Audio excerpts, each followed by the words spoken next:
Blanc, blanchissant ou encore clair. Autant de mots qui vont disparaître des étiquettes de la marque L'Oréal. Une décision qui intervient dans un contexte mondial de manifestations antiracistes.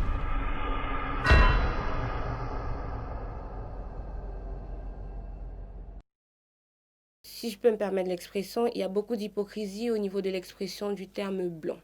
C'est-à-dire que maintenant, on ne peut plus se permettre de dire blanc, blanchiment, et sinon, enfin, ça dépend de la personne. Je dis les Français de couleur de peau blanche, s'ils le disent, ils sont taxés de racistes. Et des entreprises comme Uncle Ben's, L'Oréal, Unilever, c'est des entreprises qui se sont, j'ai envie de dire, accrochées à l'actualité pour faire parler d'eux. Moi, je pense que c'est vraiment hypocrite de leur part. Pourquoi je dis ça? Je comprends bien le besoin de vouloir exprimer sa sollicitude aux opprimés, entre guillemets, parce que si on va revenir sur le sujet, pour moi, c'est pas du tout des opprimés.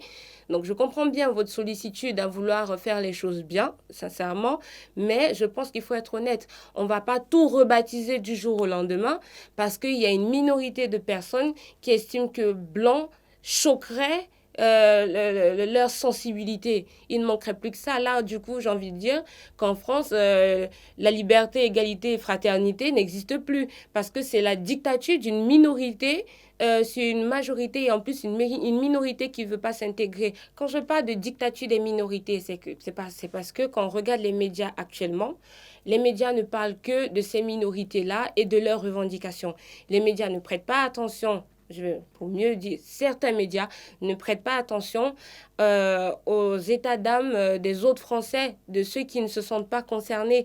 Pourquoi j'ai dit ça? Depuis que j'ai fait ma vidéo, j'ai beaucoup de personnes qui sont venues m'expliquer, des Français, qu'aujourd'hui, ils ne peuvent même pas tenir un discours ou un échange, une conversation, sans toutefois se faire traiter de raciste à tout bout de champ. Je trouve qu'on va sur une corde qui est assez raide. Et c'est pas très sain.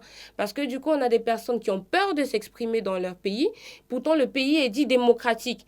Donc, excusez-moi si je dis que oui, c'est une dictature, parce que la dictature, c'est empêcher quelqu'un de s'exprimer. Et donc, si on a une catégorie de Français qui ne sont pas capables de s'exprimer, d'exprimer leur point de vue, sans pour autant se faire traiter de racistes, ben, ça veut dire qu'il y a une dictature quelque part. Donc, la dictature des opinions d'une minorité, d'une catégorie de personnes qui se disent opprimées, au détriment d'autres personnes qui, en réalité, se font museler. C'est ça. Même les dessins animés comme Blanche-Neige, dès qu'on dit Blanche-Neige, eh ben c'est raciste. Non, il faut arrêter. Je pense sincèrement que cette hypocrisie-là ne va nous amener nulle part.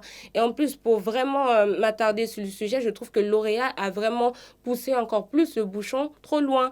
C'est-à-dire à dire qu'ils vont supprimer les expressions telles que blanchiment. C'est vraiment très hypocrite de votre part.